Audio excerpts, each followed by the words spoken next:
yesterday. Every day. Every day.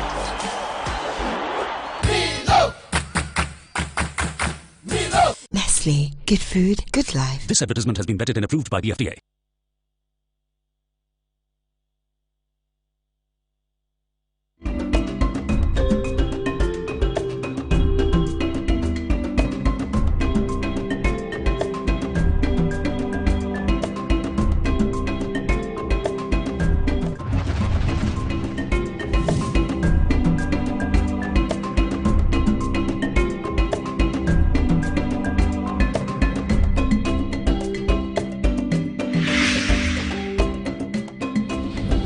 Hola, hola, hola. Today is the 12th of August 2020. My name is Kwame Owusu Danso. This is Good Morning Africa show, and specifically we are here to discuss all the issues that are relevant to you and I. And you know, by that I mean that this is the newspaper review segment on your number one station and on your number one program here in Ghana and across the length and breadth of this continent. Now, today we're going to be dealing with very, very important issues that we can particularize and characterize. And first of all, we're going to be looking at the fact that envoys have failed to meet opposition amid Zimbabwe crisis. And you know what is happening in Zimbabwe. There's some very, unpalatable upheavals that is characterizing the administration of Emmerson Mnangagwa. And for those of you who do not know Mnangagwa is the person who masterminded, superintended, and hatched, conceived, and delivered the overthrow of the legendary Robert Mugabe. And he took over the power. He took over the reins in Zimbabwe. Now, unfortunately, he's been faced and being met with the same challenges that were faced Mugabe. And the people are up in arms. The people are not excited about his style of leadership, and they are agitating. They are really agitating.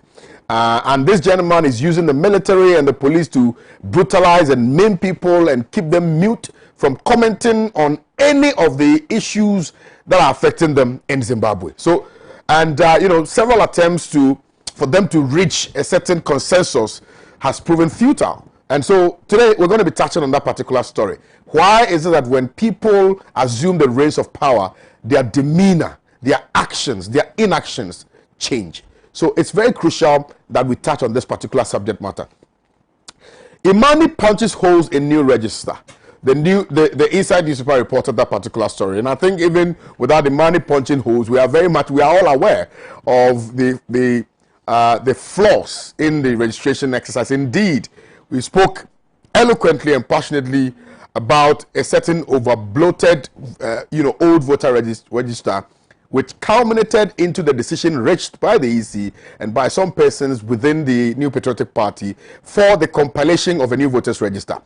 Now, if you are a citizen, as I am, then I'm sure that you are very worried about the development and the issues flowing from the compilation of the new voters register, characterizing the nature and the substance of the new voters register. So we're going to be definitely getting into the details of that and find out whether or not indeed it was a good move for us to compile a new voters register. Or we could have simply stuck with the old one and perhaps found a way of cleaning it up. Affected customers deny Akufo-Addo's claim that 98% of locked up funds have been paid. And pretty much, I'm sure you also do know that the president, I think about 2-3 days ago, made an emphatic statement that persons who had found their monies locked up in respect of the banking sector crisis have been paid. 98% of those people have been paid. But the spokesperson and the leader of that particular coalition has come out to disagree with the president and intimated unequivocally that the claim made by the president is palpable falsehood. We will get into that as well and find out whether or not it is going to play some critical role in the 2020 elections. Whether or not it is going to affect the votes that will be garnered by the MPP is a question that we must answer. NDC will probe 1.5 billion stolen ECG cash by PDS, the Punch newspaper. And this story appears to be raging It appears to be burning. It's like a fire in a dry forest. It is not going to be quenched soon. It is not going to be watered down soon. And it is imperative without more to deal with all of these issues, appreciate the nuances, appreciate the ramifications, appreciate, you know, the fact that we do not at any material moment have to engage ourselves in wanton dissipation of public funds. So these are the issues that we've tabled for our conversation, and I will implore you to respectfully share with us your views, your comments, your thoughts, your opinions, your disagreements, your agreements. Whatever it is that you want to share with us, we are as open as the gateway to heaven to receive and read your messages here on the morning show. Please share them with us, and we'll be more than delighted to read them out to the rest of the world. The WhatsApp number is 0260846539. 0260846539. We're also streaming live on Facebook, facebook.com/Pan-African Television. Also on YouTube, youtube.com/Pan-African Television. I'm also streaming live on my own personal Facebook page, which is Kwame Owusu Danso. Kwame Owusu Danso. And also on Instagram and Twitter is at Kwame Owusu Danso. This morning show today has been graced by very important political actors and players and some very respected Ghanaians. I'm talking about Honorable Dr. Rashid Hassan Pelpu in his suit and his tie. This man is really ready for the battle today, and he's looking very, very presidential. I don't know whether he wants to abdicate his seat in Wa Central to contest for the 2020 elections as the presidential candidate, but we know that is not possible. He's here, Sita. Good morning to you, sir. Hello, good morning. And I've seen all the wonderful things you're doing in your constituency. Thank you. I've seen the love, you know, the memorialization that the people have for you, and the fact that they appreciate the very you know, even the basic of efforts that you've put into the constituency, and they have given you all their love. They are willing to support it. And you see, I was taken aback when I saw a picture of relatively very young people who were hailing you and holding your posters. You know, holding your posters and showing it and demonstrating that they still want you to be the member of parliament for Wa Central. Hey, Honorable, you are blessed too. Thank you. To have children, even children who were not born when you started, appreciate what you're doing. Yeah. It means that there's some legacy. And that is what politics must be about. Yeah. Congratulations. Thank you. Fantastic. Thank you. And by the way, you know you started this entrepreneurship project. Yes. You remember you started something? Yes. Where you're teaching people how to make sandals and things. Yes. Are you going to go back again and do it? Oh yeah, it's going to be expanded. Now it's going to be expanded. Okay. So the people will happen. Okay. Did anybody hear me? Okay. Dr. Marzouk is also here. He's our political and governance expert here. You know, he doesn't like to be described as such, but I've decided to impose it on him. It's very instructive that when people exude such intelligence in particular fields, we describe them as such. And Dr. Marzouk really undoubtedly has demonstrated in no uncertain terms how he understands the political and historical and governance and democratic experiment that we are so engaged in as a nation. Good morning to you. Good morning, sir. Thank you very kindly for your time. I mean, people are clamoring for you the more to be on Pan-African Television. I have had the occasion to chance on a post on Facebook where people are saying, why didn't you bring Dr. Marzouk on Aladi and Aladi? So we're going to go on a demonstration so that Dr. Marzouk will be brought back. So the hashtag will be bring back Dr. Marzouk on Aladi and Aladi. I'm humbled. Alhamdulillah. Alhamdulillah. Having said that and having introduced my panelists, let me say a special thank you. And I always do this not because I like to talk. I do this because from the depth of my soul, I appreciate every scintilla of support you've rendered to the morning show. And I cannot thank you now because you are the reason why we are where we are, and you're the reason why the morning show is what it is. So every morning when I get the opportunity to sit here, it's not because I'm privileged, or it's not because I am better than you. It's because of some divine opportunity that was availed to me. And you know, it doesn't make me a better presenter than you. And so I'm always grateful that you spend every second of your moment with me every morning, and I really greatly appreciate that, particularly those of you who are watching us from the northern belt, from the western and central belts, from the Volta belt, from the eastern belt, from the Ashanti belt, from the southern belt. I'm really eternally grateful to you for always opting for the best, which is Pan-African television. And also, those of you watching us from across the continent. I mean, there are people watching us from Gambia, Senegal, Sierra Leone, Liberia, Botswana. We appreciate you. Togo, Burkina Faso, Ivory Coast. We're grateful. Keep watching Pan-African television. Let's quickly start off with, and I'm starting with you, Dr. Maruzuk, on this first subject matter, which, you know, is very, very crucial and incidental to the democratic experiment on the continent. And oftentimes, I mean, people are saying, "Now we need to have. I mean, we need to make sure that we increase, you know, the conversation about Pan-Africanism. We need to ensure that there is that deliberate attempt to preach Pan-Africanism. Now, I think that we must, in doing so, create an atmosphere of convenience where people will feel that they belong.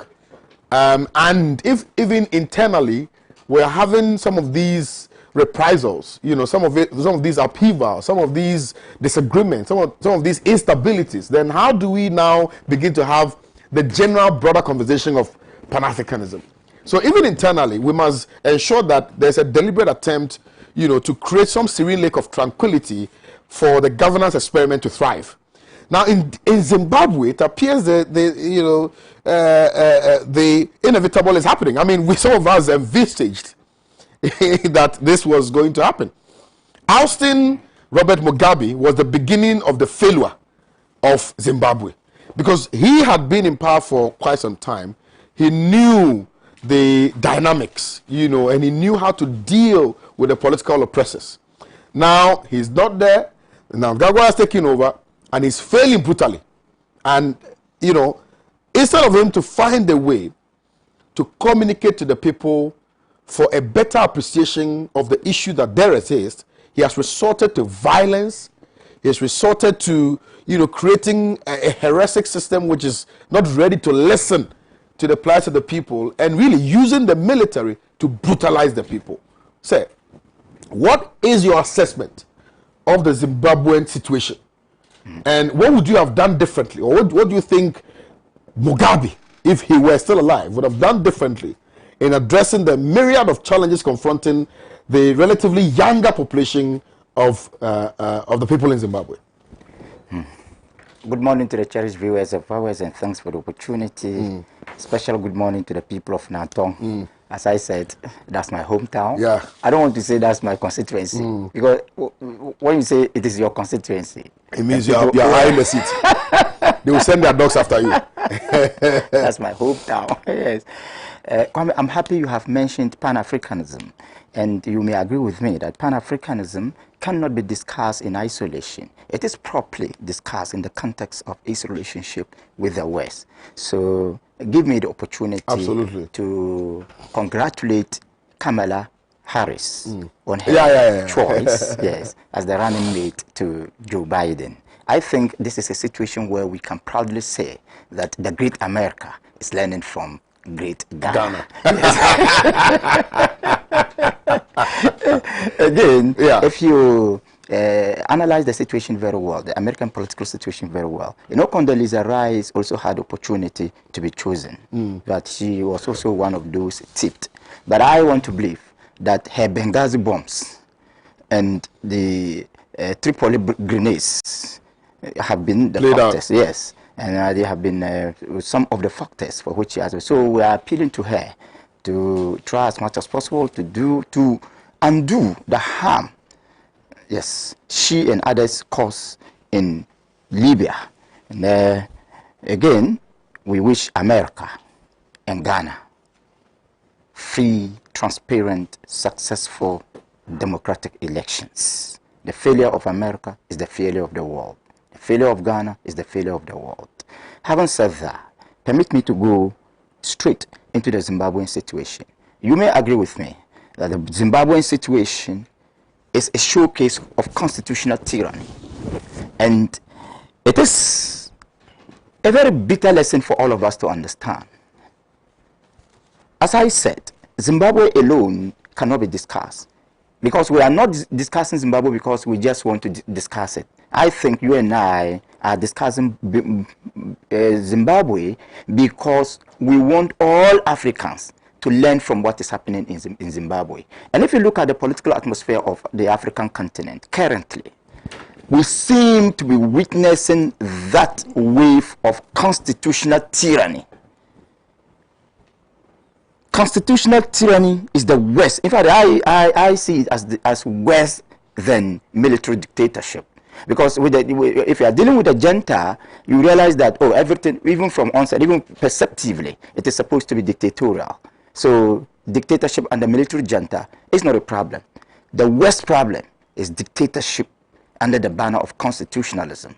And that is what you and I and other Africans must rise against. Emerson Mnangagwa is also now telling people his true colors. For whatever reason that they were able to allow him to rely on their gullibility to deceive them, I cannot tell.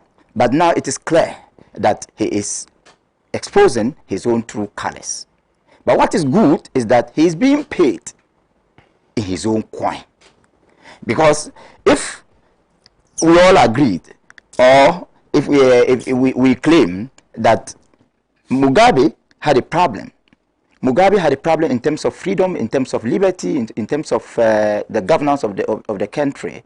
Then we should agree that the problems being faced by Emerson Mnangagwa are more than those encountered by Mugabe. But if you look at the Mugabe, let me create an adjective out of it. If you look at the Mugabean situation, you will agree with me that the dictatorship tag against him was a foreign definition. And because it was a foreign definition, I find it very difficult to accept it. Because these foreign powers created an environment of economic starvation for him. And based on the economic starvation and the inability to serve the people, they tag him a dictator. So it was a matter of giving the dog a bad name to justify its killing. At the end of the day, Mugabe was overthrown. Today, Mnangagwa is facing the same problem. But my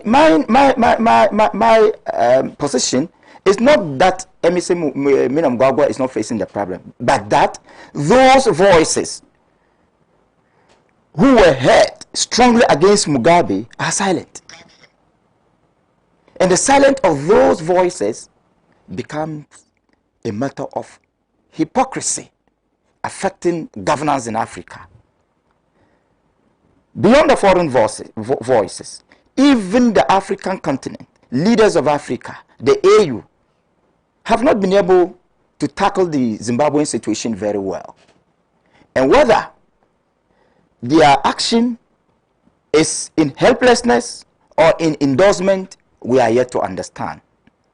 But it is up to the African leaders to ensure that the people of Zimbabwe deserve proper, sound, democratic governance. That Mugabe's legacy, whether good or bad, should be explained and examined in the context of democratic development in that country. There's no way you can say that Mugabe was an angel. He was a human being. He had his fair share of human weaknesses. But it will be very difficult for some of us to believe that the type of dictatorship against him imposed on us by the Western powers could be accurate. If we are able to if we are given the opportunity to have our own definition of dictatorship based on our own situation, then that becomes another area of debate. But what is more important is that the people of Zimbabwe should stand up to any form of constitutional dictatorship. Two, African leaders must ensure that there is peace in Zimbabwe, that there is liberty in Zimbabwe, that there is freedom in Zimbabwe, that there's unity in Zimbabwe, that there's development in Zimbabwe. 3, the African military should now understand that we are in a modern era where the military, a modern era when the military is expected to be part of the governance structure, democratic governance structure. No African military should allow itself as apparatus of evil against the people in their own country. I think that evil of using African military against their own people is gaining grounds in Africa. And you may even see instances of such problems in Ghana here. So we should try as much as possible to let the military understand that they have a role to play. And their role should be in the interest of the people, not in the interest of repressive regimes. Thank you very much, Dr. Mohamed Marzouk, and for this apt and Saxon delivery as well of this matter. Now, let me, on the basis of this, solidarize with the people in Palestine who are continually being abused by, the forces of Israel, and using, obviously, the United States using Israel to continue to brutalize the people in Palestine. We solidarize with you this morning. Well, I solidarize with you this morning, and I pray that very soon you will be able to gain, or if you will regain your independence and operate as an independent country. I solidarize with you. It's not easy at all. Doc, let's hear from you, sir. Yeah, thank you so much. And good morning to my people in West Central. I hope and pray that things are going on well there. Today is International Youth Day. Yeah, Let me also salute the people, the young people of Ghana, and their determination to demonstrate that, given the opportunity, they can handle the affairs of this country and run with it the way the elders have done and better. There is a huge opportunity outlined there, and I pray that in their determination to identify opportunities and identify those kinds of potentials they have that can match with those opportunities would come to play in their lives, so we can see a better Ghana. And JM and Nana Opoku Ajimine. Anyway, so this is a very important area of discussion in Africa. How do African leaders respond forcefully to the issue of development and downplay the ill that has been hanging on the neck of African leaders since their independence, the ill of autocracy, brutality against their own people, and the need for them to identify real issues that border on the lives of the people. Absolutely. And reflect the freedom and justice that we have all fought for. When you fight for freedom, the next thing is that you want to make sure the people are fairly treated, that there is law and order, and that there is fair distribution of the wealth of the country, and that the people are not reduced to beggars and seeking to fly out to Europe and America because Africa is like hell to them. In Zimbabwe, we have had situations where one man ruled over 31 years, dominated affairs for over 31 years, didn't see the need to hand over power. We all were against him, and because essentially you cannot have one man violating all the democratic principles and then taking over everything that belongs to the state in his name. So we all were against the fact that Zimbabwe, Mugabe was keeping too long. But at a point, you realize that the people loved him and they wanted him to stay on. And when the people were convinced that it was no longer possible for them to demonstrate full support for him, he allowed, he let go power. Mnangagwa took over. Now, he's going to face the same challenge Mugabe faced. And the challenge is inevitable. Because power, holding state power and being in charge of the statecrafts means also that there will be a counter to it. For every action, there's a reaction. And so, because there's an action to run the government, there will be a reaction to oppose your policies. It's a logical thing in government. I hope that he will recognize that and treat the opposition fairly, so that we can have a Zimbabwe that will not roll back to the days of brutality and days of destruction. There were times Mugabe, because of this same opposition, had to destroy a whole village because, I mean, it was getting too much. And it's the same opposition against him because it's the same continuity of the same old order that the people were opposed to. So Mnangagwa cannot do without being opposed. And he should better get prepared and deal with it in a more civil manner, in a more acceptable manner, within the principles of democracy and fair play. But when we are talking about the issue at stake, we are talking about why the envoy from South Africa failed to meet the opposition after they have met the government. You know, after they met the government, they decided they would meet the opposition and they left. Now the question is why? Why? And I'm sure that Mnangagwa is not too powerful to influence the South Africans, you know, and squeeze them their hands behind them and said, look, don't meet my opposition people. He might not be that powerful. There must be something in it which may have come from home. You know, Ramaphosa from South Africa may have been involved in this. And there may have been some level of solidarity being shown to Mnangagwa. You see, sometimes opposition also must be responsible. And it could be but there was no reason why they shouldn't meet the opposition. No reason at all. That one, you can't go behind. No reason at all. You can't go. You can't dodge it. Yeah. Because if you come and you seek to resolve this matter, you must insist in also hearing from the opposition. Unless they say that, look, today is for the majority, for the government. Tomorrow I'll come and meet the opposition. Opposition always must be treated with kindness, because they come from behind, they don't have power, they don't have resources. What they only have is their patriotic duty to fight and resolve the country's development issues. Absolutely. And they have an alternative show, they have an alternative policy to demonstrate to the people. So that's all they have.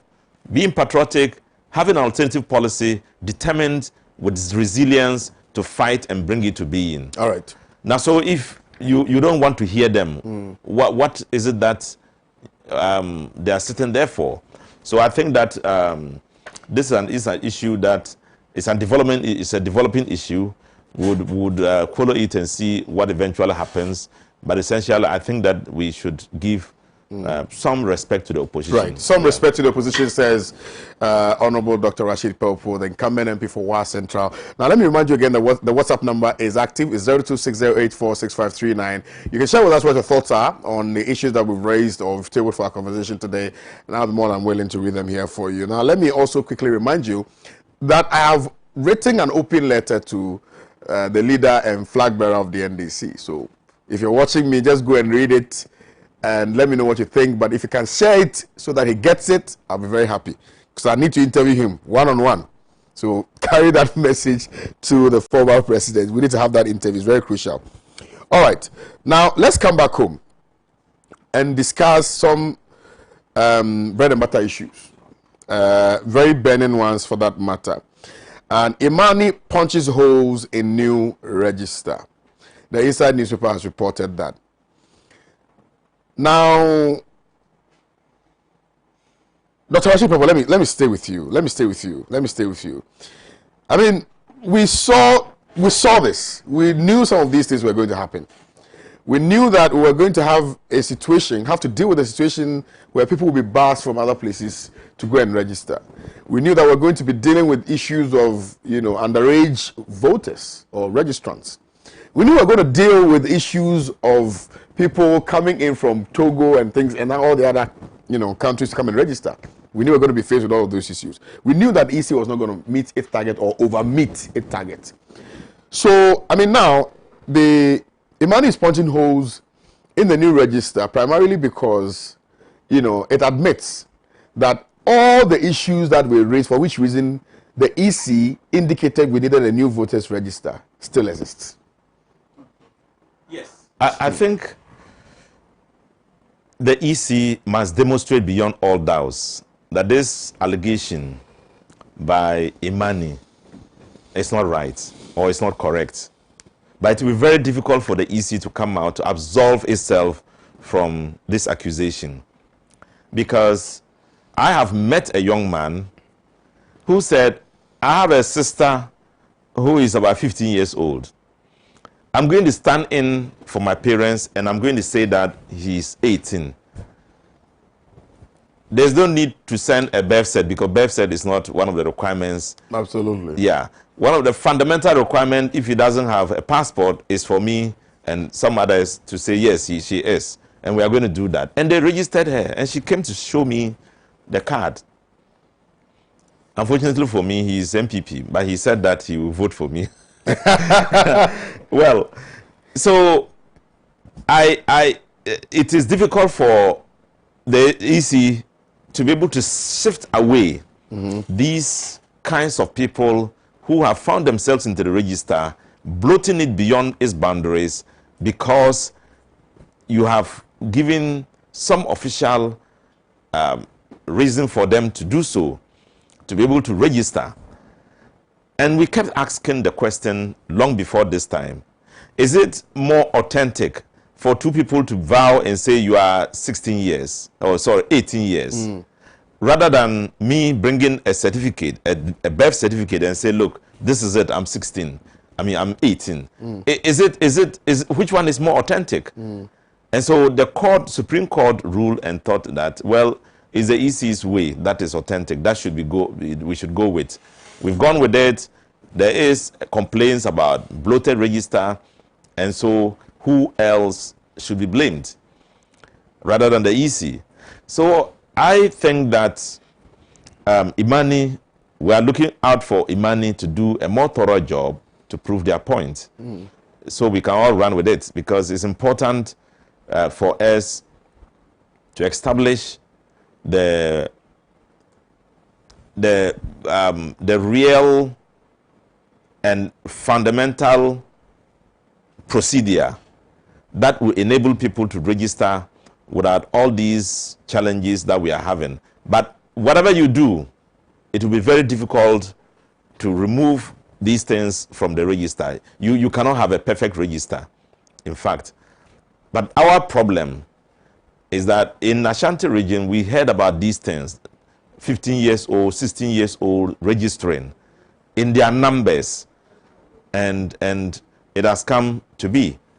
So for me, this is a very thorny issue. It touches on the integrity of the voter register. But we are going to deal with it because that is what we have. And but it's just to tell the EC that we've wasted so much money, 150 million, wasted because of this problem. Because we want to have a register that is perfect. We've gotten the money gone out of the drain. We've killed people for nothing. We've shed blood. We've beaten people. We've burnt cars. All these things happened. Mona predicted it, that it will happen. Today it has happened. And we did all these things because we wanted a register that can reflect the true picture of the population. Absolutely. It didn't reflect it. It's not reflecting it. And it shows that sometimes when the voices of reason speak, it's important for the rest of us to listen and to take decisions that will inure to the ultimate benefits of the Ghanaian population. And so democracy is all about fair play. And democracy is democracy because the chance is given to the fair-minded people age enough to vote.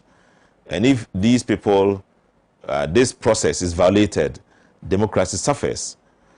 But indeed, the essence is that we are seeking to ensure that we change the system that is getting rotten, a system that has gotten students to the point that they can no longer respect elders. You saw it, we've seen it on television and on video clips where young people trained after 3 years of secondary education can now stand up and insult the president. It shows the rot in the system. It shows the introduction, like Kwesi Pratt said, of unnecessary introduction of politics into the secondary schools, giving the impression that these are the president's children, so they can misbehave. And then sacking teachers, sacking headmasters, transferring them because they say the truth about what is happening in their schools. That is where we have gotten to. And we want to use this register to speak to the people of Ghana and to speak to the leadership that Ghana does not deserve the rot in the system now, the decadence, the social fabric rot in the system must be restored to its normality. And it is going to be done on the 7th of December. With this register, we can reach that mileage. The practice of democracy, or a semblance of it, the principle of constitutionalism and the rule of law, and the survival of same is not etched in stone. There must be deliberate attempt to ensure that that system operates freely, fairly, and justifiably. Right? Now, elections, if you read the constitutional, if you read constitutional law and you read about the supremacy of the constitution and things like that, it tells you clearly that elections form part of the pillars for the survival and the sustenance of democratic experiments in any country, at all. Now, elections must bring out certain elements, which elements means that there must be proper participation, there must be competition, there must be inclusiveness. And at all material times, the players or the actors who are supposed to superintend over the success of those elections must play and must become an umpire that is not seen to be in bed with any political party at all. Their public utterances must be one that is not divisive, but one that portends unity, right?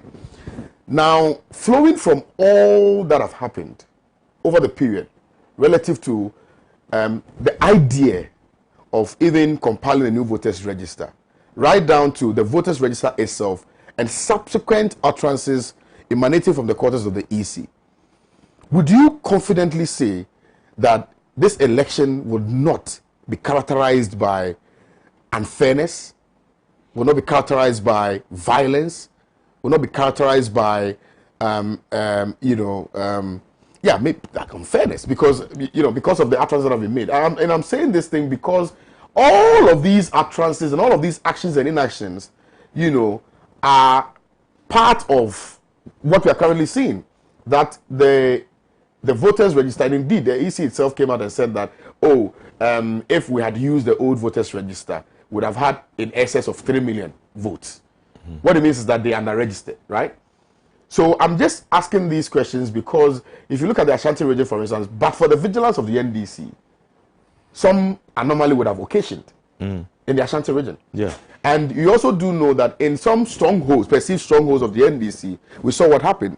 And not the EC, not the president, not any other person who who appears to be, in the seat of governance, came out to condemn it openly, right? All the utterances that we heard were, for instance, in support of the intimidation that characterized the registration process. So how do we ensure that all of these elements that I've spoken about, proper competition, proper participation, inclusiveness, exist in this particular upcoming election? Well, it's obvious. The consequence of election is free choice. That is, we want to make sure people have free choice. And the ultimate is that we have everybody participating, and we also have a representative government by the people and for the people. Absolutely. Yeah. Essentially, what we have done today is to make sure we keep perpetual vigilance on the voter register and on the election day. That's the price of democracy. Because you have asked whether it is possible to avoid violence and all these things that you mentioned. It is not possible. Because here is a government that has a pre-intention to cheat. They started with the registration. They thought when we said it was unnecessary to do a register, go clean up this one, and then after cleaning up those who don't have, go and register so you can have an authentic register. They said, no, we want a brand new one. When we insisted, they said, look, we want something that can recognize the face of the people, that can do this. Did you do anything? I asked personally when I went to do my registration at Yes. Just behind my office. I asked them, I said, I want to do facial, and I insisted. Yeah. I told them I want to do, and they started laughing at me. I said, no. Even in some Yeah, places, I want to do facial recognition. I told them I want to in some places, they even use the old machines. My reporter, you know. see, when the registration started, I was because then I wanted to make sure that every objection that was raised by the EC in furtherance of their intended idea of of compiling new was met. So as for me, I was very vigilant, and my reporters were very vigilant as well. I asked them, are they using the new machines for the registration? In some places, they weren't. They weren't. Yeah. They weren't. So the whole raison d'etat is not because they wanted to do a new register, but to make sure they have a hold on the statistics so they can manipulate it. That's number one. Number two, to make sure they suppress the voter in some regions where they think that they don't have support. You see that they send an army to war, they send them to Volta region, Upper East, Upper West, Volta region, Northern, and where were those places chosen above all others? And they said they were going to fight COVID. You fight COVID with an army? So there is an intention and a premonition for them that the MPP will be able to cheat, will be able to do something with the register, so that in the end they can scare away voters. They can have a voter register, which is you can have huge population in the areas of their strength, so that when the voting comes, those places where NDC has a stronghold and don't have many people registering, no matter how you register, you'll be able to match up with them. Imagine Eastern region is the third largest, 1.6 million voters. Ashanti region, 2.9 million voters. Still short of what they expected. They expected 3.3. 3.3. Yeah. Didn't get there. Yeah. So but even before it was 2.5 million, and then it went to 2.9. Yeah. So you can see a direct intention to get volumes, to balloon the voter register in certain places and then suppress it in certain places. Now, if this intention and mindset is carried into the election itself, there will be resistance. And where there's resistance, there's reaction. Thank you. And the spillover cannot be imagined. Absolutely. Thank you very much, Dr. Rashid Pelpo. The WhatsApp number, again, like I intimated, is 026-084-6539. 026-084-6539. Let me also remind viewers that we're streaming live on Facebook, facebook.com/Pan-African Television. Listen, we're having a very intellectual conversation here. So I beg you, don't always look for sensationalism, right? Share the link so that your friends, your colleagues, your family members can equally watch this particular morning show. That's what we try to do. We try to deal with the issues and not create any populism on a platform. Let me now come to you, Dr. Marzouk. Let's hear from you on this subject matter, sir. Thank you. Elections constitute the soul of constitutional democracy. And the oxygen of that soul is credible registration, credible voter registration. And it tells us that the credibility or the integrity of our voter registration is crucial to democratic governance. What is happening can be looked at from two perspectives. One, it is a political perspective. Two, it is a patriotic perspective. If you look at the voter registration as a concept, it is largely partisan. But as a practice, it is largely national or patriotic or civic. Unfortunately, we have allowed the partisanship to overwhelm the patriotism associated with the registration. And that is why we have all these problems. Clearly, before we came to this level, some of us had raised issues about the approach to the registration. And we had predicted that we definitely would have problems. Let me state it clear that the nature of December 7 election is determined by the nature of the registration exercise. And if the current registration exercise is characterized by unnecessary violence, sometimes depictive of gun battle grounds, then we should not rule out the possibility of violence in the December elections. So all we can do is to prepare to deal with the violence. Fortunately. If you look at the whole issue, you may agree with me that the major political parties are quarreling because of mistrust. None trust the other. And it is up to all Ghanaians. That indicates that they have something to hide. Definitely, it will create a situation of mistrust.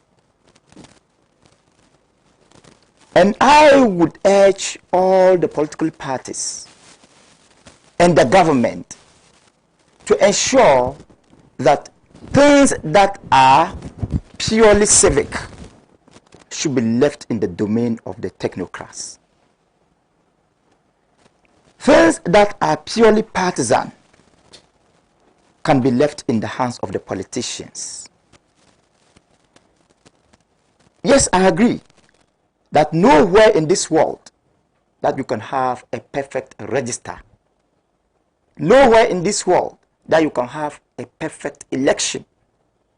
Nowhere in this world that you can have a perfect competition at any level in democratic governance.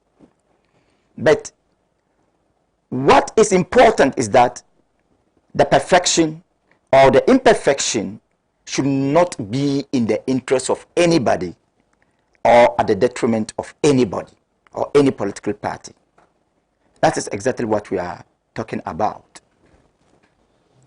Permit me to once again show my concern about that culture of using the military to intimidate people. It is a very destructive culture that can roll back the gains of democracy. In fact, that culture, with all due respect to the military high command, to the government, to the ruling party, to everybody interested in democratic governance, suggests seemingly that we are drifting into a paradoxical situation of constitutional dictatorship. If soldiers can have the audacity to terrorize citizens just because of registration, that becomes unfortunate. That becomes undemocratic. That becomes counterproductive to constitutionalism. We should not allow that. And if all these instances are allowed, definitely, people will have reasons to believe that he who uses them has something to hide, has an agenda to pursue, has a motive that is contrary to the interests of the nation. And all these things can constitute grounds for violence, for disorder, for chaos at our registration centers and at the electoral or polling stations. Definitely, it is something all of us must come together to address. Now, it is just a mere allegation. Let me put it that way, because I don't have the evidence. Imani is raising some allegations. It is up to the Electoral Commission to prove beyond all reasonable doubts that the allegations leveled against it by Imani are not accurate. But you know, the Electoral Commission has a certain attitude of acting in a manner that appears that they don't want to answer to anybody. I don't know if you have. I do.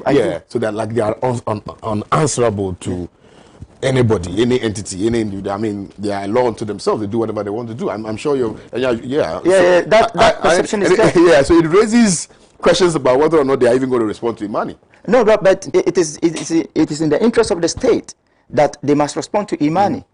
Look, let me make it clear. Yes, the Electoral Commission is independent, but that independent is contractually defined. It is not independent to do whatever it wants. It is independent to serve Mother Ghana. It is independent to serve the interests of the people. It is independent to conduct credible elections. It is independent to come out with a credible voter register. So its independence should be contractually defined, and it should know that the independence given to them is subject to the rise of some people or subject to the interests of some institutions in governance. If you are independently dealing with me, it doesn't mean that you can do whatever. Forced my will on you. Yes, no, not at all. So that independence should be, and more the point, it is up to the Electoral Commission, not just to respond to Imani, but to create an environment of trust. An environment of trust. His credibility is in doubt now, and it will be in his own interest to respond to Imani and to even convince us that the registration is credible, that the register is credible, that mechanisms have been put in place to ensure violence-free elections. Thank you, Dr. Marzu. Quick commercial break. Stay with us. Don't move a muscle. It gets very...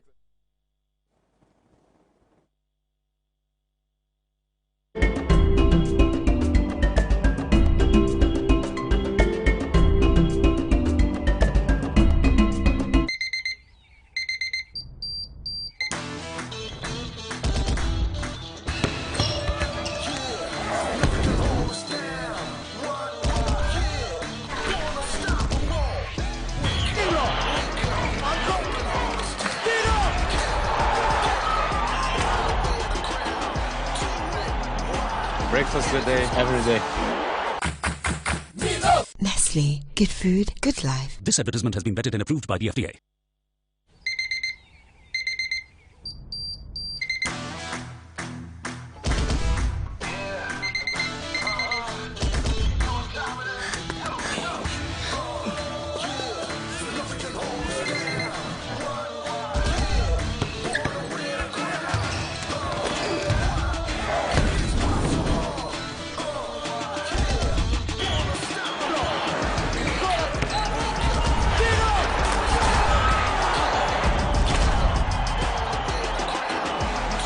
Breakfast good day, every day. Every day.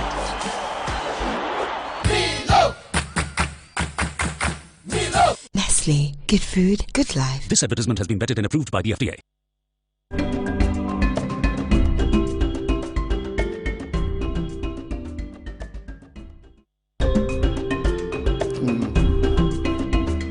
Thank you very much for staying tuned into Pan-African Television. Let me remind you that you're watching the most authoritative, the most authentic newspaper review segment here in Ghana and on the continent. Now, we have dispatched with the African story, which has to do with Zimbabwe.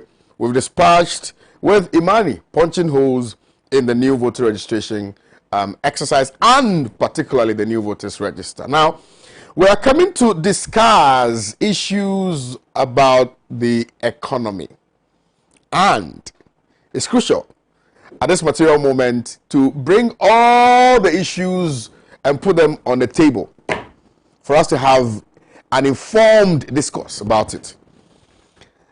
Now, I'm sure you are pretty informed about the PDS Wahala and in all of its ramifications. You are very much aware. I do not want to even belabor that, right? But what right now we're learning is that PDS generated some 1.5 billion Ghana cedis in revenue. And that money hasn't been paid back to ECG. That money hasn't been accounted for. This is 1.5 billion Ghana cedis, not 1.5 million. No. 1.5 billion Ghana cedis we are talking about. That's a lot of money. That's about $55 million. Now, the NDC is indicating that when they are voted into power, they're going to probe that 1.5 billion Ghana cedis stolen by PDS.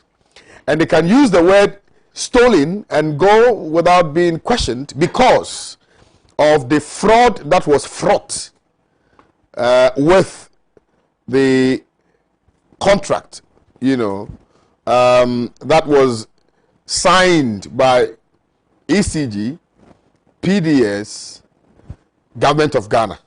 Okay? And so they can safely use the word stolen and, be free. But they're still going to investigate into that matter. Yesterday we sought to, we sought to raise the issues here on the morning show, and we spoke about Morocco, we spoke about the Americans' interest, we spoke about Qatar, and we spoke about the guaranteeing system and whatnot, right? But does the NDC have a case when they say that they're going to probe 1.5 billion? How are they going to probe it? Why are they saying the money has been stolen?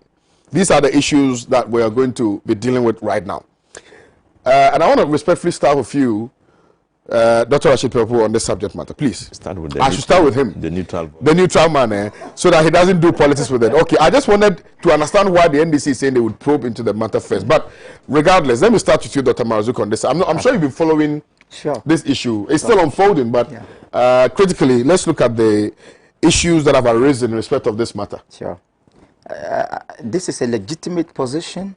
It is important for any government to probe any financial scandal or anything related to financial malfeasance. So it is legitimate. And I think NDC or any other political party should respect the position. I mean, sorry, I was referring to MPP. MPP or any other political party should respect that position.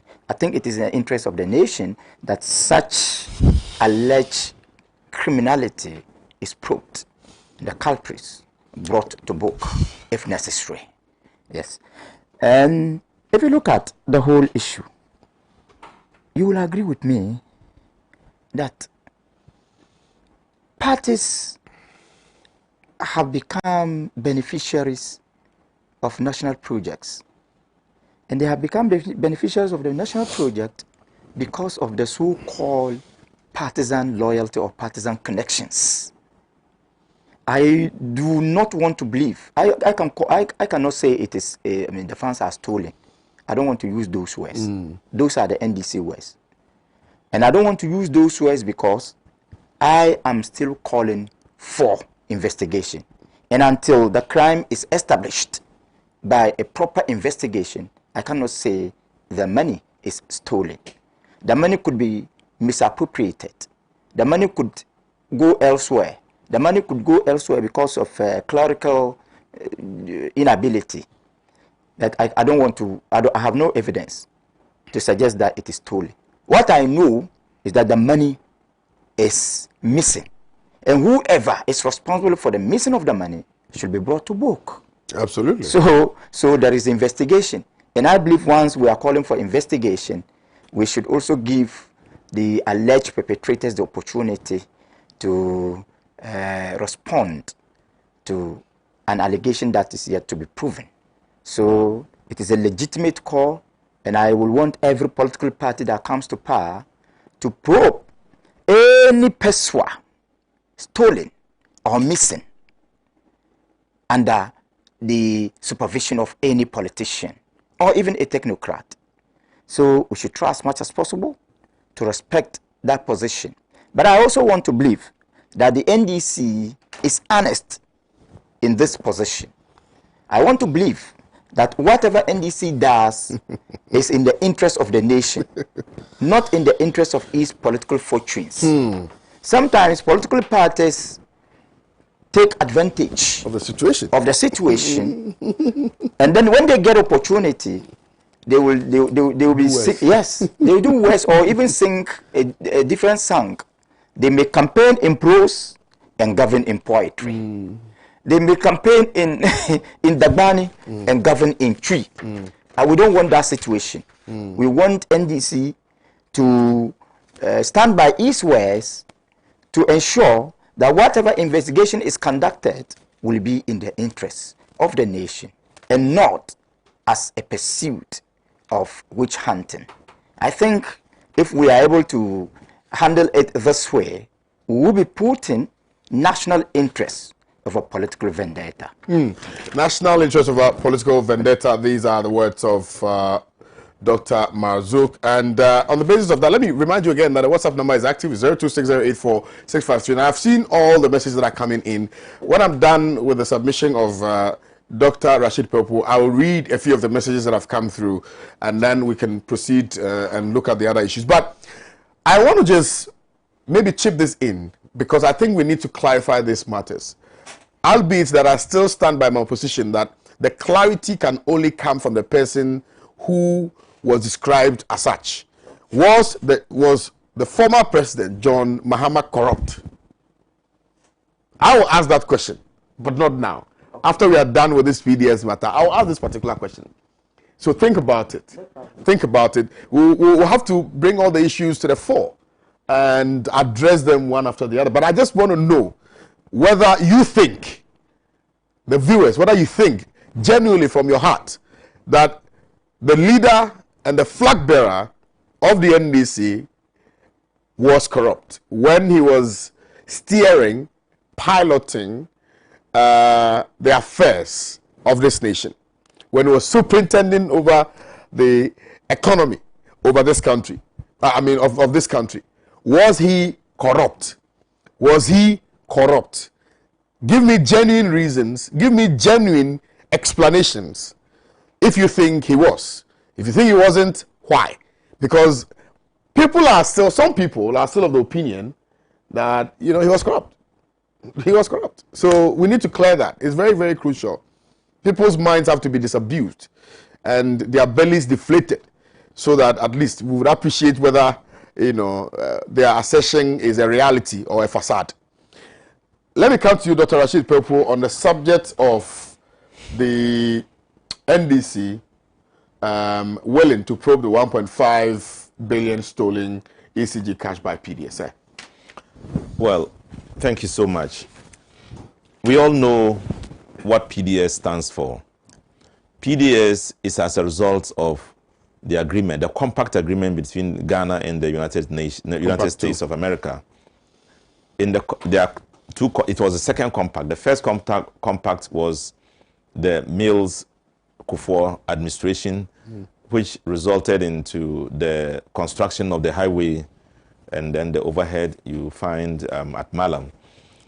The second compact was an agreement which states that we would have to give out the ECG for private management. It was a condition precedent.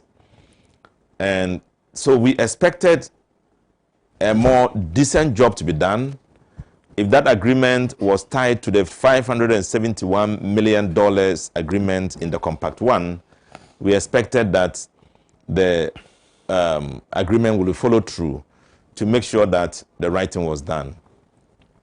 Contrary to expectations, there was also a condition precedent that there was a bank guarantee of $350 million before for any company that was capable of reaching that, raising that money to be able to take over the ECG to manage. They brought in a company that didn't meet that condition and other preconditions, and they handed over ECG to them with a lot of failed precondition agreements. So we raised the issues about a private company put together which was basically owned by government and its operatives and agents and compradors. And when we raised the issue, they recognized that this is a problem because they put together a company that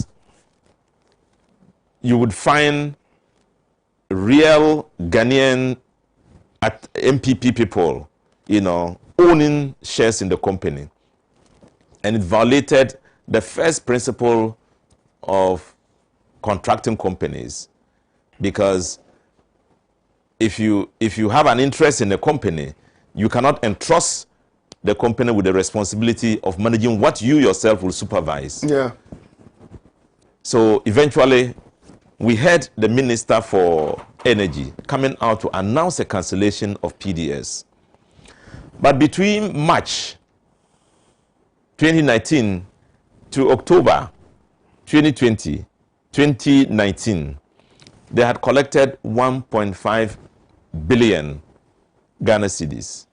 In fact, that is a financial vault, a money-making vault, PDS.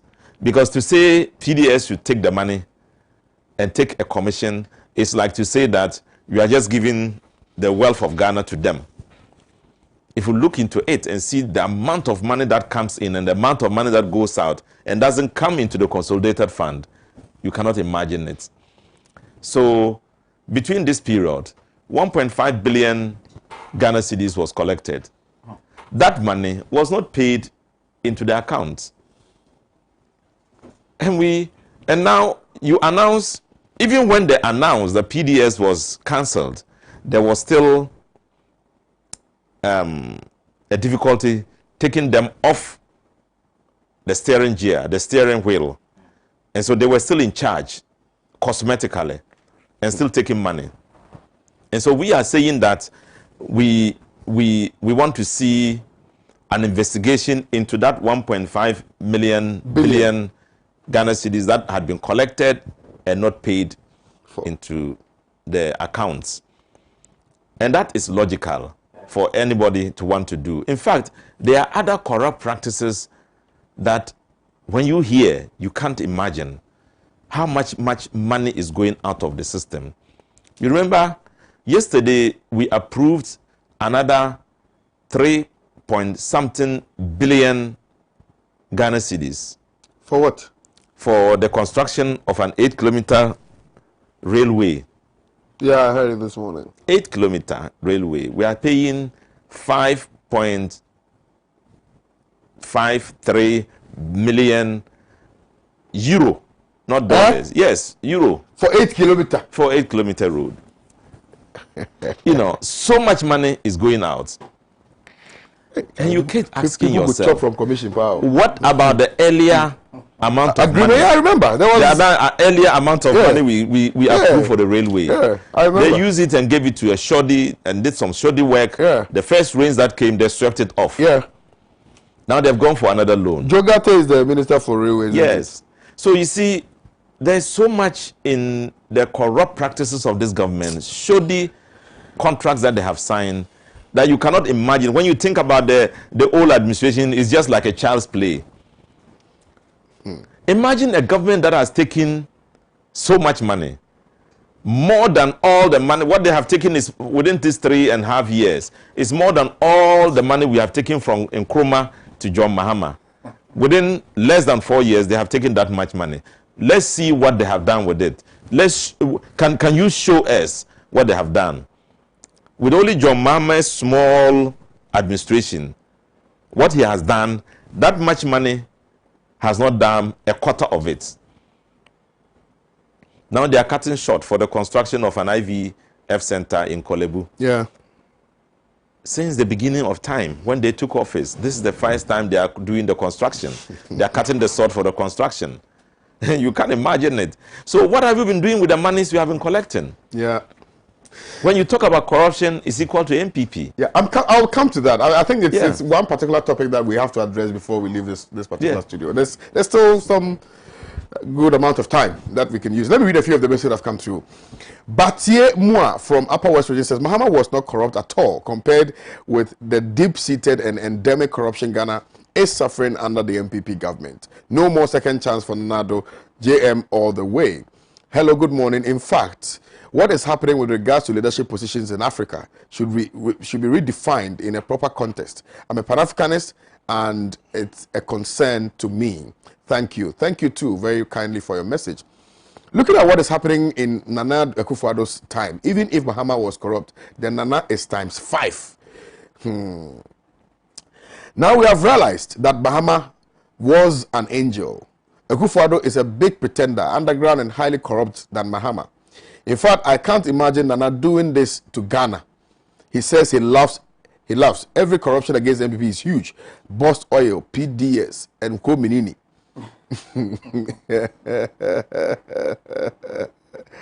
Well, somebody is sending a message from Ivory Coast. Where is it? I saw a message from Ivory Coast. Yeah. This person says, please, John Mahama is not corrupt, from Jojo in La Côte d'Ivoire. Isaku from Gambaga says, sometimes I don't blame the politicians because we the electors give them that room to misbehave. We take monies from them where they need power, forgetting that they will have to get back their money and even make profit out of that. In fact, we have to be careful the way we spend money on us, the way they spend money on us when they need power. I agree with you 100%. Gaia from Sun City says, good morning, KOD. I would also like to state that President John Dramani Mahama wasn't corrupt, but rather very transparent. That's how come to date you can't pin him down with anything. He is the master painter. Elati from Tamale says, good morning to you, Pan-African TV. JM is far better, but comparing to this Nana Akufo-Addo government is the worst. He's worst ever in the history of Ghana. Okay. You are even talking about his ministers. All right. Good morning to you, Kwame, and your panelists. The MPP, aka Wanchendi United, is the most corrupt party in Ghana. Hey, PDS scandal party. I don't blame them. They were too hungry and wanted food to eat. And I believe Ghanaians will not make the same mistake they did in 2016. God will punish them by opening the eyes of Ghanaians to see clearly and vote wisely come December. From Ernest, Offenso South. My fingerprints were not captured in the just ended registration. When I asked why, I was told the machine is not picking it. So the picture I took is okay for facial recognition. Almost everybody in that polling station were not biometrically captured. Was it biologically captured? In fact, in spite of the explanation the EC made, we are still not satisfied. Facial power. Good morning to you, KOD. In fact, JM was and is still saintly saint. Hilda from Takwa sent in this one. Greetings to Honorable Rashid. Akufo-Addo has the worst record when it comes to corruption, insecurity, violence everywhere. Sita from Wa sent in this one. Now, Elon from Tavalis says, champion, it is very evident that the MPP has decided to rig this year's elections, but they will be shocked to the marrow, the extent of their loss. What I just pray for is peaceful elections, so they won't use mayhem as a reason for their loss. Elon from Tamale sent in this particular message. I will choose NDC ahead of MPP because I have seen what NDC did and I'm seeing what the MPP are doing. NDC will win come 2020 elections. Good morning to you, Kwame. Great show. Great shout out to good morning, Kwame. Great show. Great shout out to Palestine. Let's not forget Western Sahara as well. I believe PDS should be delved into.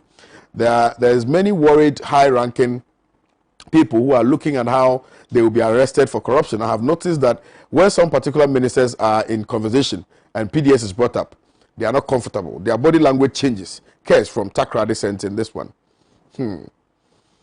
KOD, why today the real Ghanaians didn't send any of their liars to your show? Good morning to you, Kwame, and your guest, most especially my MP, Honorable Dr. Rashid Pepo, for his 9 submissions. Fuzi at Wa Labadi Camp. Good morning to KOD. I heard Dr. Rashid Pepo saying the first compact was between Kufuor Mills. Fine. What was the compact under JM? The fact of the matter is that the Akufo-Addo government is truthful to Ghanaians and must be appreciated. From original Muta, Wale, thank you. This was as JM was and is still far from being corrupt as president. He was only being truthful in many instances that probably provided a fertile ground for the dirty accusations from political opponents. These accusations also stuck because the ruling party at the time were unwilling to defend their own candidate from Al-Hassan in Tabkoha. That is precisely the reason why I'm saying that I need to have him on my show, one-on-one. One-on-one. Elections and politics is about deception. Yo. Kwame, I said the NDC should be smart. They should stop talking about this PDS. There are certain issues you don't talk about. Keep them close to your chest. Knowing the MPP Kululu, this PDS 1.5 billion expose will be covered and dressed nicely. There will be no trace of wrongdoing. Why make the issue public? Can't we wait till power is won in 2021? They will mafia them. Jidefo, Abochi from Central Tongue. Sometimes you need to also bring the issues out. Good morning to you, Champion KOD, and to your panelists, most especially my indefatigable MP, Al-Haji, Honorable Dr. Rashid Hassan Pelpu, for his wonderful impact in our lives. May Allah continue to provide him with his heart desires. CKOD, if the MPP think His Excellency was corrupt, why are they struggling to convince us that yes, he was?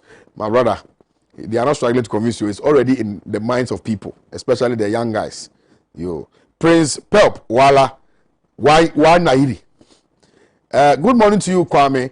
Former president wasn't corrupt to the extent that if he was corrupt, he would have been prosecuted. Jones from Brekum. Well, all presidents have indemnity, and they are indemnified from prosecution. John Mahama is not corrupt and can never be corrupt. It was just politics, really. People still are of the opinion that he was corrupt. Good morning to you, KOD. EC has already set the bottom line for her own removal because she has lied to Ghanaians. Emmanuel Kugman from Wa. Today, the Wallas are not joking. They are watching. From Lambon, Wisdom, Boko. All what Ghanaians need is peace, and development. Compilation of the voters register by the EC has led to violence and loss of lives in some areas. How credible is the new voters register? Good question. Captain Eric says, God bless your panelists for their in-depth analysis in dealing with the issues. As for the MPP, the least said about them, the better. I can see they've lost the upcoming elections already. Kick out Nana. Good morning to you, Kwame. My name is Hilary. I'm enjoying your program from WA. Can you help me get the contact of my MP? Your MP today, as for today, he will put his number on air. So all of you will call him. I've done that before. You do it again. Good morning to you. I like your discussions. Is it true that Ghana is not too far from violence in the upcoming December polls? This is my first time of seeing the misuse of uniform officials at registration centers. However, if violence occasioned in Ghana this year, MPP and EC will pay for it because they refuse to listen to major stakeholders' advice. Richard K. Bono East. Good morning, Pan-African Television. I admire Honorable Rashid Pepo's submission previously, but his analysis on the new voters register is uninspiring this morning. He is pleased about a minor voting for him. He didn't say that. You know, I needed you to even clarify that issue. Because he said that even though the person said he's MPP, they were going to vote for you. So clarify that issue. So did you allow the person to register? No, it's not me. Because it was incomplete. What you said was incomplete. Okay, let me explain. You understand? I think you forgot. It escaped me. I wanted you to clarify. I'm saying that a young man walked to me and said, well, as for him, they said, if you bring 2 people, he's going to vouch for his sister. And the sister will register. And he told me he did that. And then he showed me what do you call it? A card that demonstrates that he has actually registered. And that boy was 15 years. It's a girl. Oh, okay. Yeah. And then when I complained, the young man himself, not the girl, because I didn't see the girl. The young man said, "Oh, Honorable, I'm going to vote for you." And I'm saying, even though he's an MPP, he said he's an MPP. He told me he was an MPP, but he said he will vote for me. But he wanted to show that the system is rot. The system is rotten. Not rotten. There are loopholes in the system that people can explore, and that he sent the sister who was below the age to go and register. Exactly. But he himself said, even though I'm MPP, I'll vote for you. Okay. He's qualified to vote. But the question then is, what did you do about it when you realized that he has actually said... But they are, what do they do? That's what we are telling the EC. Okay. They are there in the system. Okay, so they should check. And I'm bringing out another one. Okay. And I can, if they ask me, I can tell them who the person is. Okay, all right. So they can chase and trace them. Okay. Good morning to you. But it will be very difficult for you to go and ask somebody. They say you are 15 years, but you are not 16. You are not up to 18 years. He said, no, that's my daughter. He's 15. He's 16, 18. We don't have birth set. Okay. Good morning to you, Kwame. Thank you very much. Actually, this is my first time of seeing my member of parliament for Wa Central on Breakfast Show, and I'm glad to see him and his delivery on the show. The unfortunate thing is I could not go back to Wa for the new voters ID card registration because of space of time at work. What that means, I would be voting at Bono East. Help me beg Honorable Rashid Peppo. He said my apologies to Honorable Rashid Peppo. Osman Fahad from Wa. Yeah. Thank you so much, Fahad. Don't worry, other people will vote for him. Talk to your brothers and sisters to vote for me. Yeah. This one says, good morning to you, Dr. Marazuk. Sebastian from Abelinkpe says, the results of the just ended voter registration exercise is an indication that this government led by Nanado is losing the December 7th election, and no amount of intimidation from the military or all commandos will save him. Sebastian from Abelinkpe here in my backyard. MPP is trying all means available to rig the upcoming elections, but they will fail woefully. From Yakubu Walewale, Tamale South constituency. KOD, Dr. Marazuk has said it all. I am Nana Jan from Cape Coast. Thank you. This one says, good morning to you, KOD. God bless you and your station. I'm Thomas Atinga from Binaba. I hope I got it right. Today, in Ghana, we are experiencing a democratic coup d'etat under Akufo-Addo. Hey, Mkofosumo attempts, wow. Your message is very long. I can't read all of it. I went to a house around the Bongo district in Upper East. There was a house just by the Ghana-Burkina border. Two of the children in this house attended a school, a Ghanaian school, and two others attended a Burkina school. Are these two who attended the Burkina eligible to vote in Ghana? Please tell Alhaji. I'm learning a lot from him this morning. Thank you. Thank you. Ayikina is asking this particular question. If he has registered, why not? If you have registered, why not? Good morning to you, Pan-African TV. Kerry, please.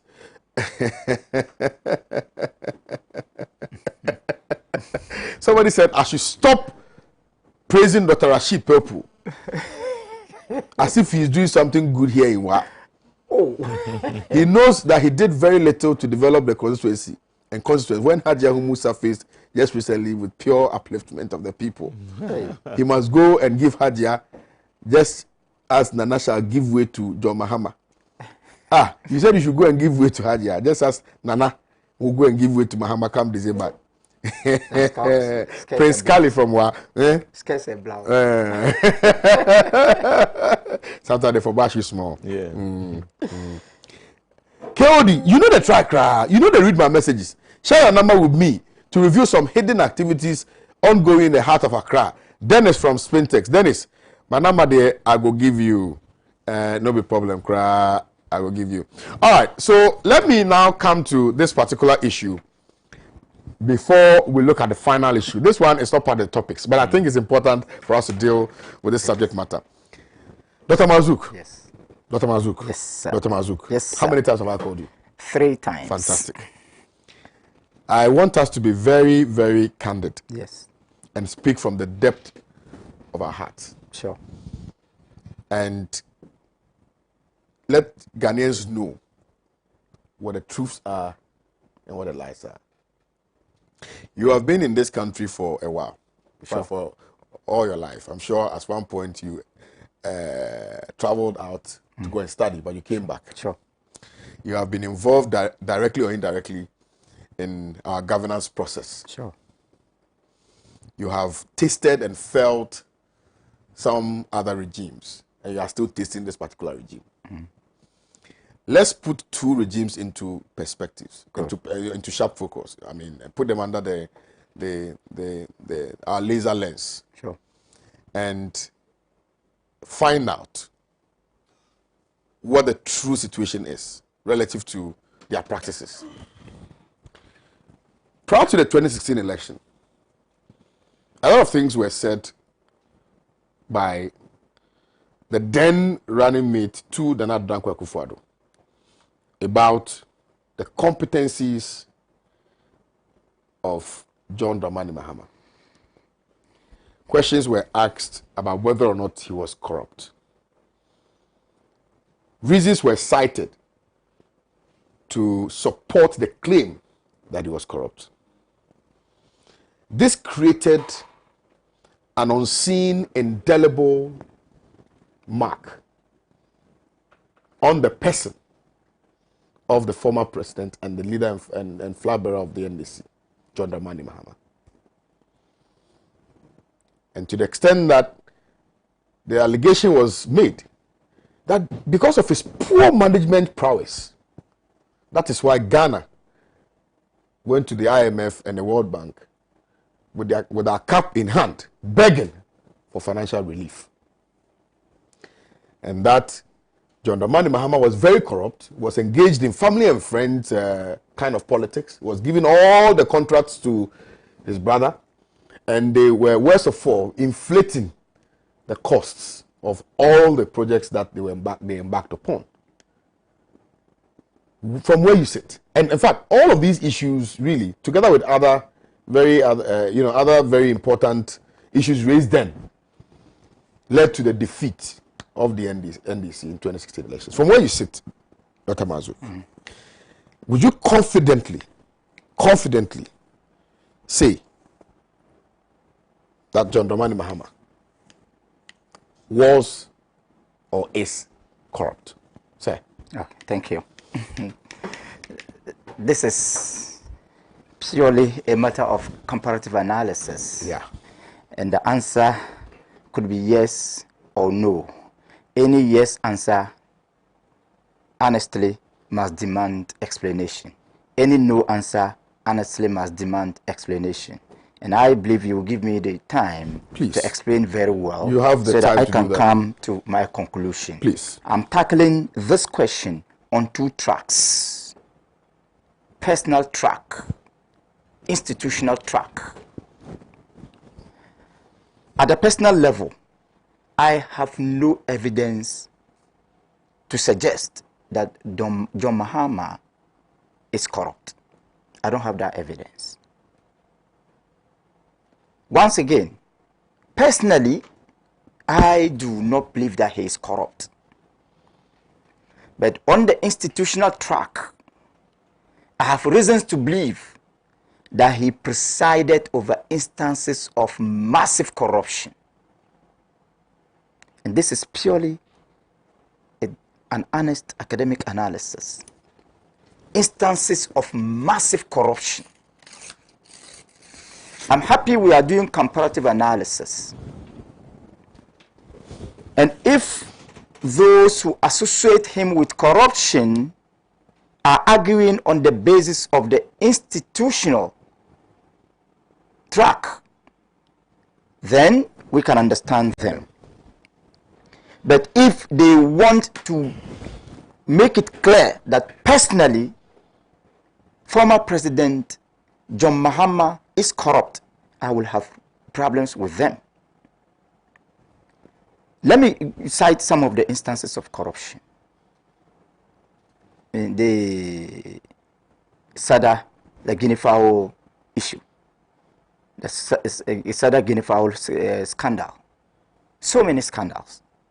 Okay. Now let's move beyond that. That is the institutional level. Wyoming. I don't know where Wyoming took place in John Mahama or in Atamils. I think Atamils, John Mahama. Yeah. So Wyomization can also be an example. Of course, I've cited 2 examples. There are other examples in which John Mahama shouldn't have allowed those corrupt or alleged corrupt individuals to go unpunished. There are other instances. But once again, let me emphasize that personally, I don't think anybody can associate him with corruption. So if we are talking about the institutional corruption that he presided over, the answer is yes. If you are talking about the personal corruption that he is involved, the answer to me is no. Now let's do the comparative analysis here. Former President John Mahama has presided over corruption. Current President Nana Addo Dankwa Akufo-Addo is presiding over massive stinky corruption practices. Massive corruption. I'm happy you have asked us to do comparative analysis, because it will be unfair to any of them if we don't do comparative analysis. Personally, again, I do not have reasons to believe that the current president is corrupt. I don't have himself. I don't have evidence. But as a leader of an institution, as a leader of government, I can associate his institution or his government with massive corruption. Look at the Galamsey scandal, the bust, the PDS, and the Savannah tricycle scandal in Tamale. So you go to the north, you talk about the Guinea fowl scandal, and you can equally get the bicycle Savannah scandal. You come here, you talk about Wyomization, and then you have PDS. You go elsewhere, you talk about any other corrupt practice under Mahama, and then you will have bust. Now let's look at this issue. Former President John Mahama never promised anything related to Ghana beyond aid. He didn't do that. And according to the statistics, if we can have the accurate statistics that we are dealing with here, and if the statistics here is anything to go by, then it is very unfortunate and very ironical that a party that promises Ghana beyond aid, in one word, self-reliance, is the very party that can be associated or can be associated with borrowing. If you want, you may agree with me, a government on a borrowing spree. So the irony here is that we are theoretically pursuing an agenda of self-reliance, but practically moving into the stinky gutter of dependency mentality. And if you look at what is happening now, in one instance, you have a government or a president that will not punish but will not endorse. In another instance, you have a government or a president that endorses and even protects alleged criminals. That should also be taken into consideration.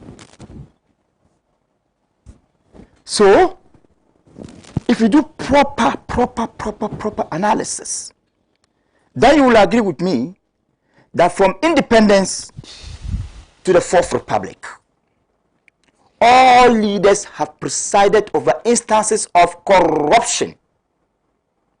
But it will be very difficult to associate any leader with any form of corruption as a personality.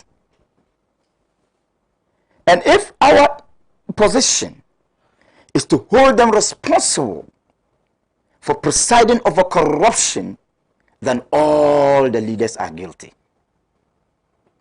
If our analysis is to show how they are personally liable, then it will be very difficult to arrest any of them.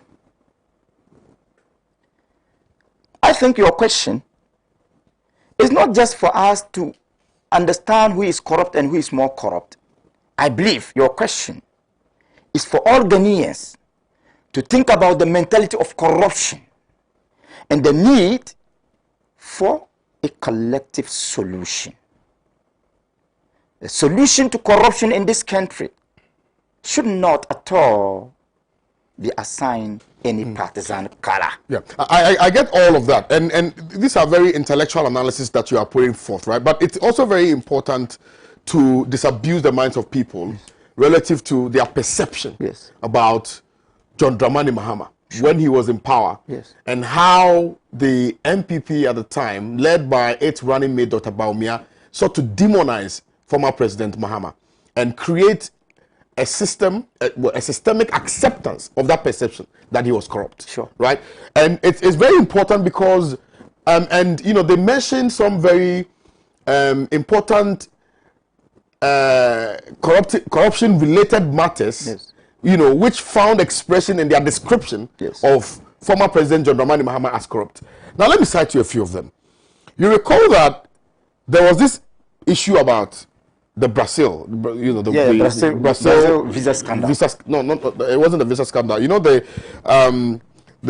what's it called? The fact that there was a certain commission or committee that was set up to investigate the Brazil. The World Cup in Brazil, remember? Yes. Absolutely. As part of it was visa. Absolutely. Yes, okay, well, it was visa. Yeah. And it was a free aircraft and all of that. And people said that. Yes. Instead of John Dramani Mahama allowing for the persons who were cited in that particular case to be prosecuted, he'd rather reassign them to the Flagstaff House. Yes. And on the basis of that, he was endorsing corruption. And that made him a corrupt person. That is one. You also do remember that apart from the many other examples of corruption-related issues, there was also an interview that was granted by the BBC. And a question was asked John Dramani Mahama whether he was corrupt. Then his response was, as a person or as a president. Of course. And when he responded as a person, in fact, for clarity, you know, that particular video was taken and was circulated. All of these things, and I told you before, politics about deception. Sure. Was ingrained in the minds of people. Became ingrained in the minds of people. And so they believed that John Dramani Mahama was corrupt.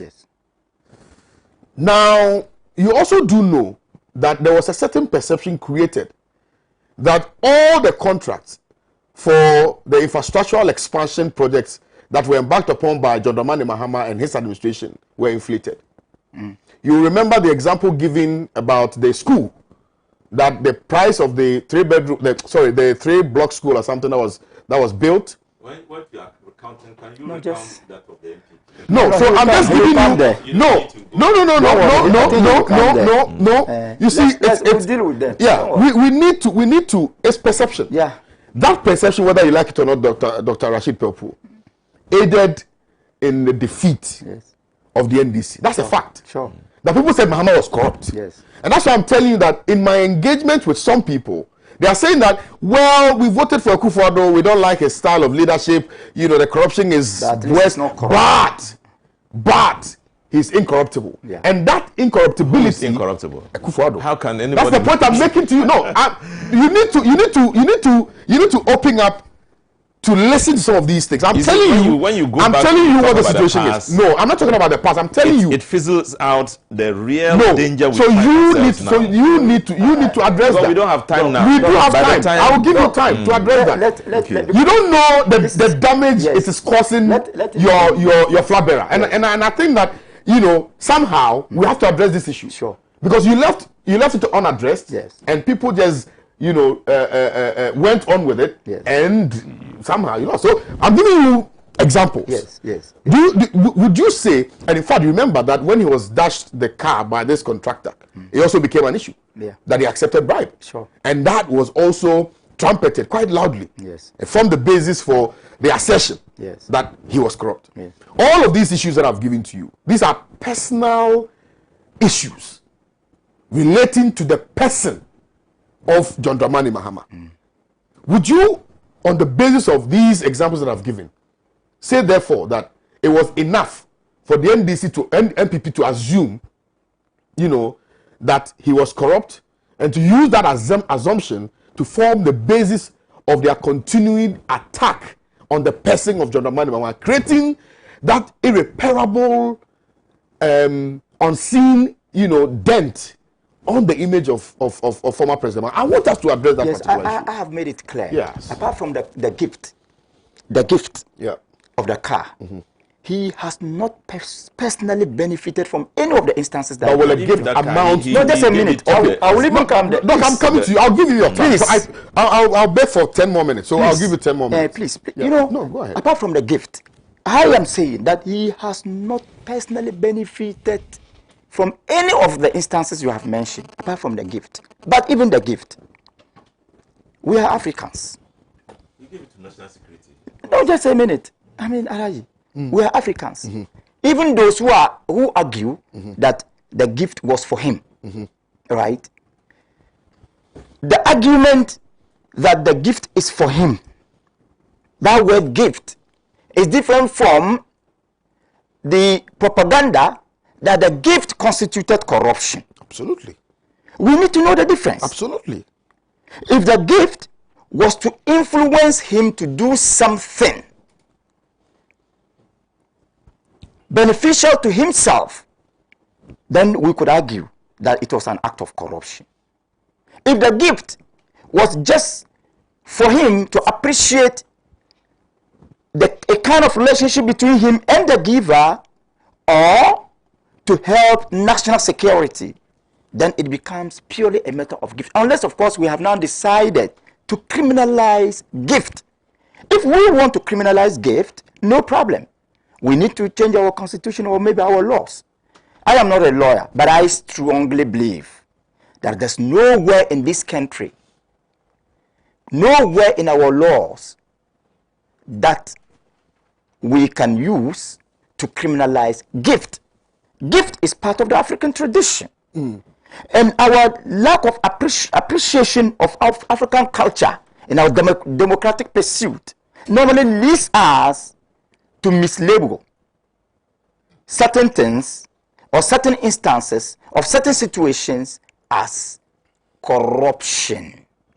And I am saying that when it is about presiding over a corrupt institution, then he may have a share of blame. But personally, and I think your question is personally, Airbus has been cited. I have the Airbus issue, right, remains a mere allegation. The Attorney General has not charged him. No, I don't even think that a proper docket has been prepared. And I think that allegations should remain as such until they are proven by a court of competent jurisdiction. Airbus is still a matter of allegation in the political domain until the Attorney General charges him with any corruption-related case. As far as Airbus is concerned, I still stand by my conclusion that the Airbus is a mere matter of political propaganda. if we want those behind the Airbus scandal, if they want us to take them seriously, then they must try as much as possible to use the existing laws, the legitimate procedure to arrest, charge, arraign, and prosecute the president. And if he is found guilty, then it will be a matter of a decision by a court of competent jurisdiction. And based on that court decision, we can all be convinced that yes, for once, he has been corrupt. Quick commercial break. Stay with us. When I come back, I'm not going to be listening to Dr. Rashid Popo on this subject matter. It's crucial for them in the upcoming elections. Stay with us.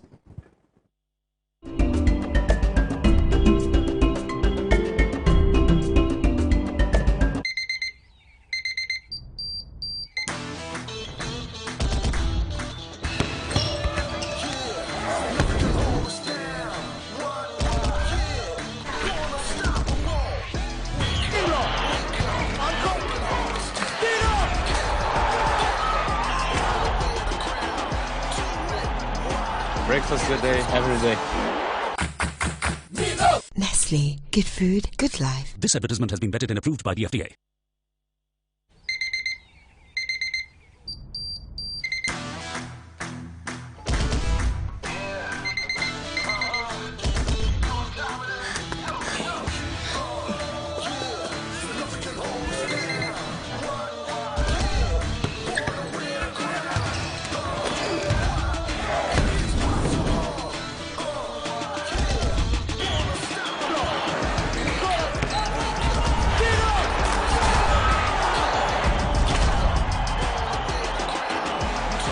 Breakfast good day, every day. Every day.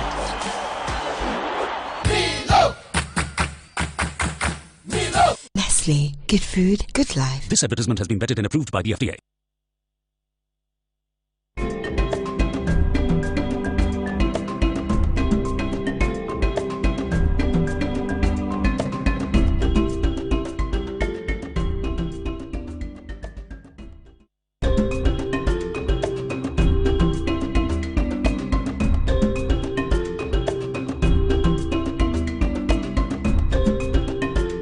Welcome back. Thank you very much for staying tuned into Pan-African Television. Let me remind you again that the WhatsApp number is active, 0260846539. Now, Dr. Rashid Popo, let me give you an amount of time to deal with this particular issue, please. Well, thank you so much. When you talk about the MPP corruption, it's as if when you are counting hot things, you are adding fire to it.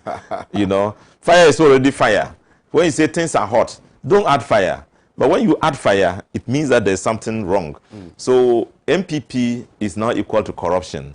The corruption perception index has demonstrated it nationwide, worldwide, that these are people who have no morals when it comes to seizing and taking money and taking home what belongs to the state. Remember, at the beginning of the administration, they went for a Eurobond of $2.25 billion. And they said part of it will be used to do a dualization of the Kumasi-Accra road. Where is the money? Where is the project? Remember Kelvin-GVG contract, in which Imani even thought that there was a need to take the matter to court. You sign a contract before the contract starts running. You are paying $1.5 million every month. The contract sum and the total amount of money that is going to be paid to the people will never be realized from the job they are doing. It's very scandalous. Have you seen anything out of it? No. There are numerous cases of corruption that nobody is talking about. Kelvin Taylor, I respect that young man, has Calvin Taylor has cataloged them. So many of them.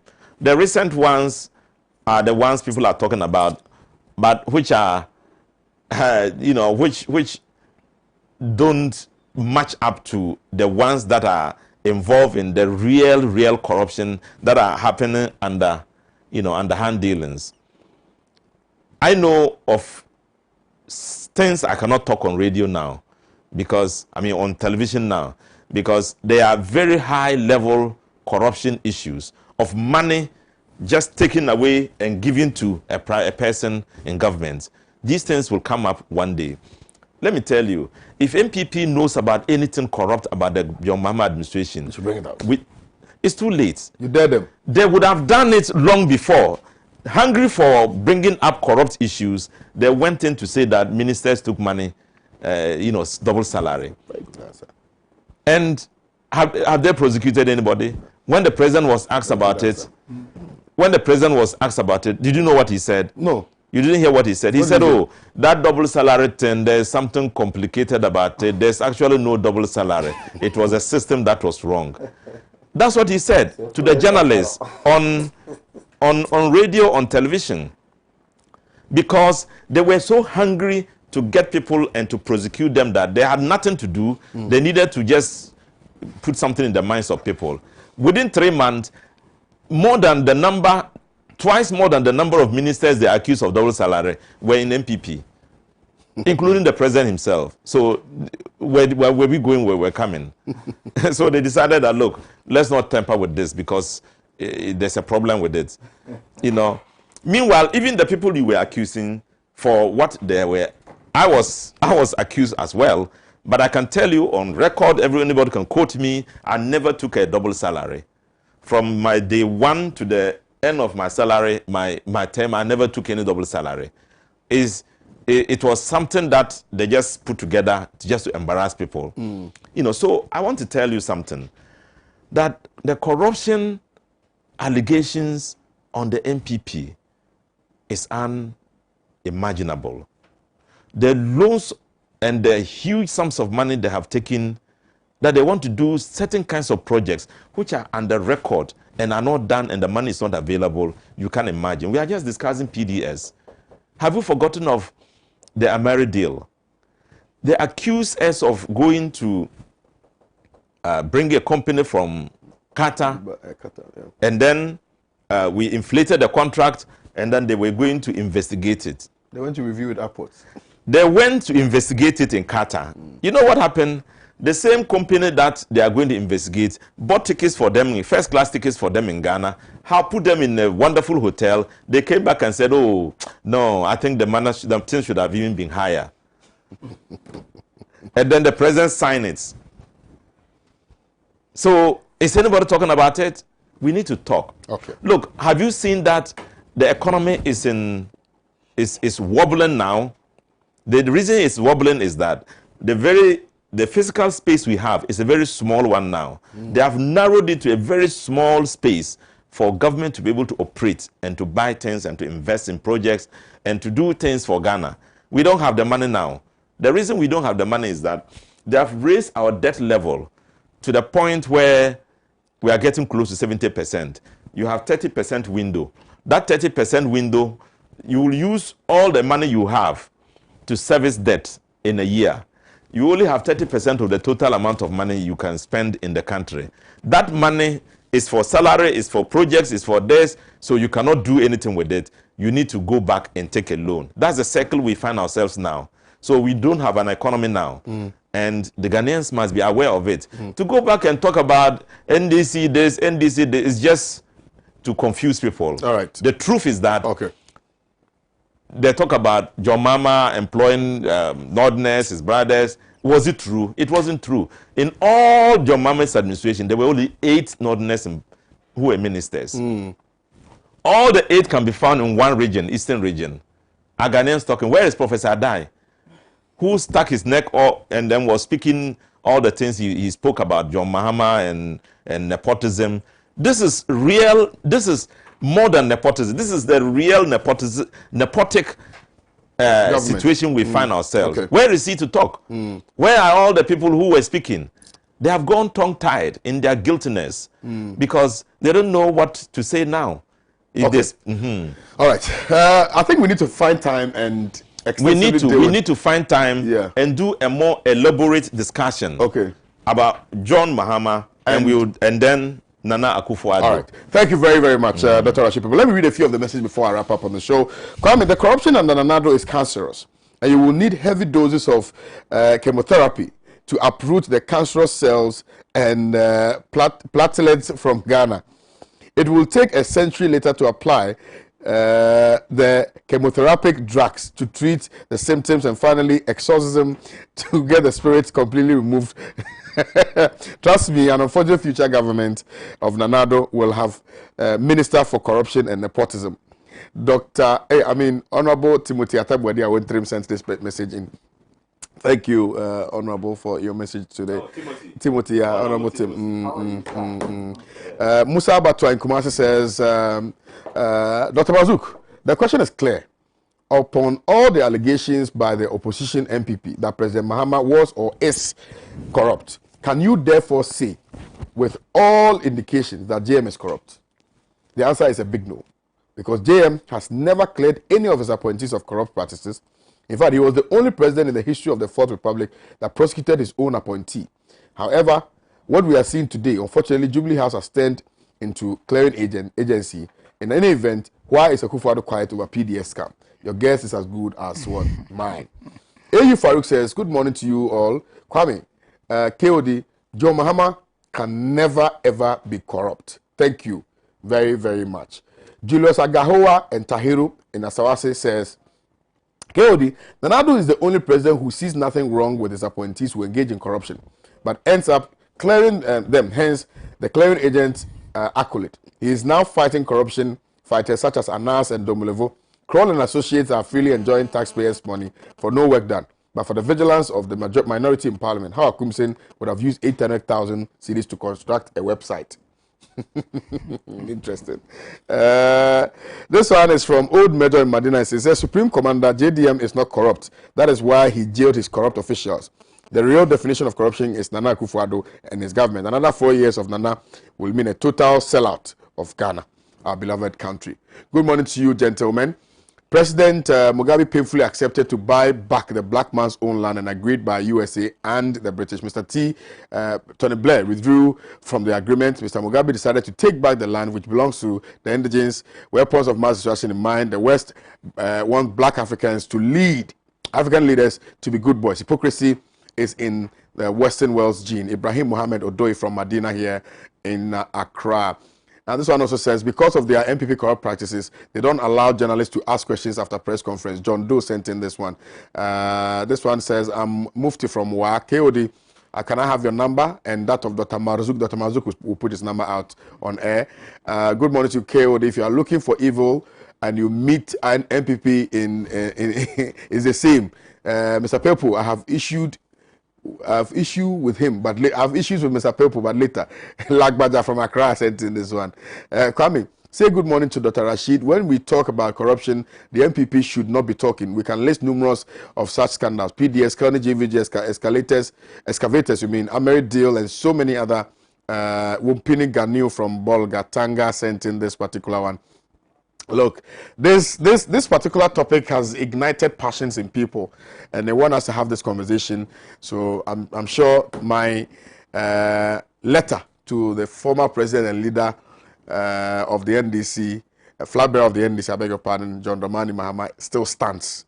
I want him for an interview. So those of you who are on my Facebook page, go copy it, share it, make sure he gets it. Make sure we have that one-on-one interview. And I'll make sure that we also stream it live on Facebook. It's going to be very powerful. And we're going to have audience here. We're going to have people such as Dr. Marzuk and a few other guys who are neutrals to come and sit in and ask him very intelligent questions as well. So it's not just going to be myself and him. It's going to be myself, him, and a few other people who can ask him very strong questions, very burning questions, which requires burning answers. Thank you very, very much, Dr. Rashid Pelpo, for your time today.